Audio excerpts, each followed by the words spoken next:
話しておきたいんだきっとこれが最後さすべて手放してしまうOke, genki desu ka? Hai, genki desu. Assalamualaikum warahmatullahi wabarakatuh. Perkenalkan, kita dari Prodi Akuntansi Universitas Pamulang Reguler C. Kita di sini akan mempresentasikan tentang akuntansi internasional, yaitu adalah negara Jepang, dengan dosen pengampu yaitu Ibu Sasmita. Baik, sebelum ke materi, alangkah baiknya kita perkenalkan dulu ya, gengs. Dari saya dulu, nama saya adalah Bambang Nurdiansa, dan ada teman saya Redi Susanti. Saya Umi Irfananto Kailia. Saya Maitri Novita. Saya Saniatul Hasanah. Saya Julia Jani. Oke, kita langsung aja ke materi. Yang pertama adalah ini dia. Oke teman-teman, sebelum kita membahas ke faktor-faktor yang mempengaruhi tentang akuntansi internasional seperti sistem pendanaan, sistem hukum, perpajakan, ikatan politik dan ekonomi, inflasi, perkembangan ekonomi dan budaya, alangkah baiknya saya sedikit menjelaskan tentang sejarah perakuntansian di Jepang. Sejarah akuntansi di Jepang. Akuntansi dan pelaporan keuangan di Jepang mencerminkan gabungan berbagai pengaruh domestik dan internasional. Dua badan pemerintah yang terpisah bertanggung jawab atas regulasi dan pajak penghasilan perusahaan di Jepang memiliki pengaruh lebih lanjut. Pada paruh pertama abad ke-20, pemikiran akuntansi mencerminkan pengaruh Jerman, dan paruh kedua ide-ide dari Amerika Serikat yang berpengaruh. Akhir-akhir ini, pengaruh Badan Standar Akuntansi Internasional mulai dirasakan pada tahun 2001. Perubahan dasar terjadi dengan pembentukan organisasi sektor swasta dan bersama-sama memiliki perusahaan lain yang meraksasa yang disebut sebagai keiretsu. Bank seringkali menjadi bagian dari kelompok industri besar ini.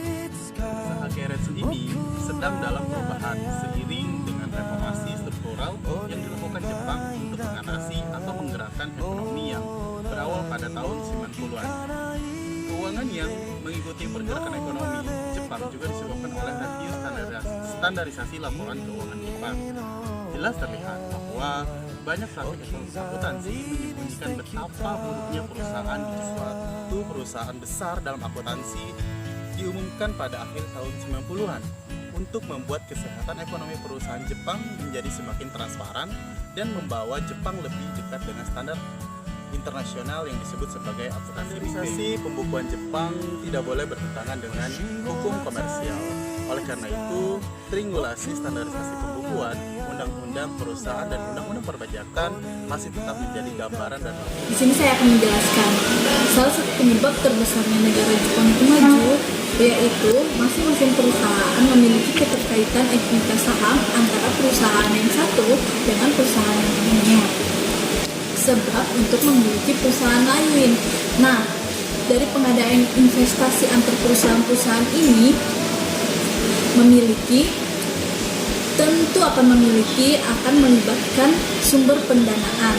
Nah, kalian tahu nggak guys, sumber pendanaan terbesar di negara Jepang ini apa? Di sini saya akan menjelaskan sumber pendanaan terbesar di negara Jepang yaitu bank. Kenapa? Karena sistem pendanaan di negara Jepang itu berbasis kredit. Karena penggunaan kredit bank dan modal utang yang sangat meluas di negara Jepang membuat pemerintah fokus pada perlindungan kreditor. Salah satunya mereka mengambil langkah untuk melindungi para kreditor dengan pengungkapan laporan keuangan perusahaan kepada publik. Sekian penjelasan saya untuk materi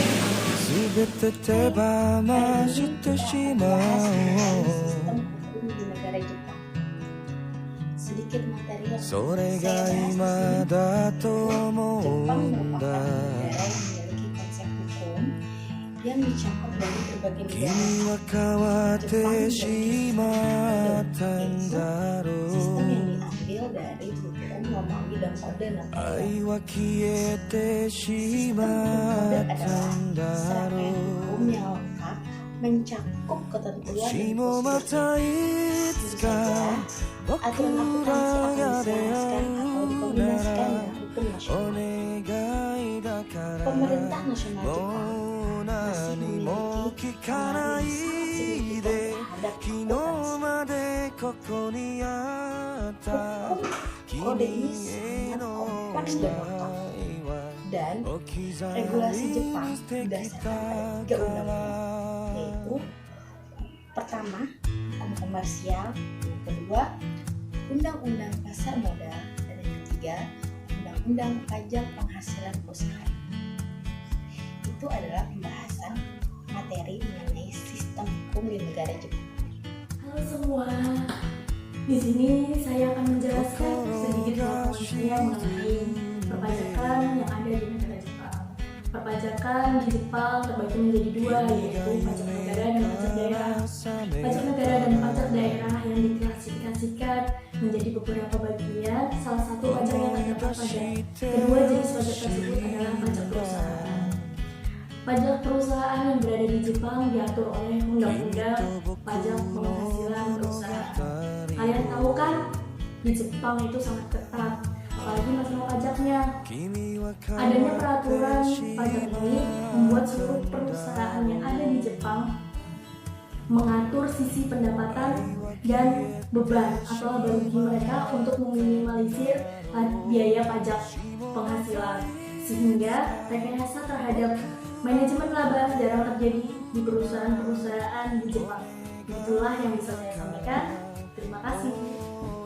Saya akan sedikit menjelaskan tentang politik dan ekonomi negara Jepang. Politik dan ekonomi negara Jepang dua hal yang saling berkaitan. Kenapa? Karena para pebisnis negara Jepang dapat mempengaruhi keputusan politik negara Jepang itu sendiri. Dan untuk ekonomi negara Jepang itu sendiri, mereka dipengaruhi oleh keputusan politik Amerika Serikat setelah Perang Dunia II. Setelah Perang Dunia II inilah negara Jepang harus membayar dan juga harus mengubah Undang-Undang Meiji ke Undang-Undang Dasar Demokrasi yang telah ditetapkan oleh Amerika Serikat. Nah, pada saat itu negara Jepang mulai mengalami depresi karena perekonomian mereka tidak stabil dan juga harus menerapkan demokrasi yang telah ditetapkan oleh Amerika Serikat. Setelah Perang Dunia II, anak-anak muda negara Jepang mulai belajar dan menuntut ilmu ke Amerika Serikat dengan harapan mereka pulang dan bisa membawa perbaikan perekonomian masyarakat Jepang setelah Perang Dunia II. Dalam masa itu juga negara Jepang mulai bangkit dari keterpurukan. Negara-negara Jepang mulai membangun industri batu bara dan industri baja. Dengan industri tersebut, mereka berharap bisa meningkatkan pemasukan yang signifikan terhadap masyarakat Jepang. Nah, pada saat itu juga ternyata langkah-langkah mereka berhasil sehingga menjadikan negara Jepang sebagai negara pertumbuhan ekonomi dan sebagai rekonstruksi perekonomian yang tercepat pada saat itu. Terima kasih, itulah yang bisa saya sampaikan. Di sini saya akan coba menjelaskan tentang inflasi di negara Jepang. Tingkat inflasi di negara Jepang itu tidak begitu buruk dibandingkan dengan negara-negara lainnya. Rata-rata tingkat inflasi di Jepang itu sekitar 0,2%. Namun, Jepang sendiri telah menghadapi IFRS dalam hal penyajian laporan keuangan ketika terjadi inflasi.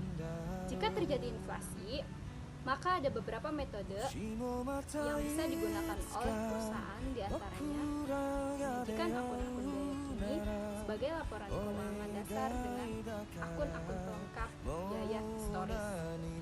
Berikutnya, menyajikan akun-akun biaya historis sebagai laporan keuangan dasar dengan akun-akun pelengkap biaya kini.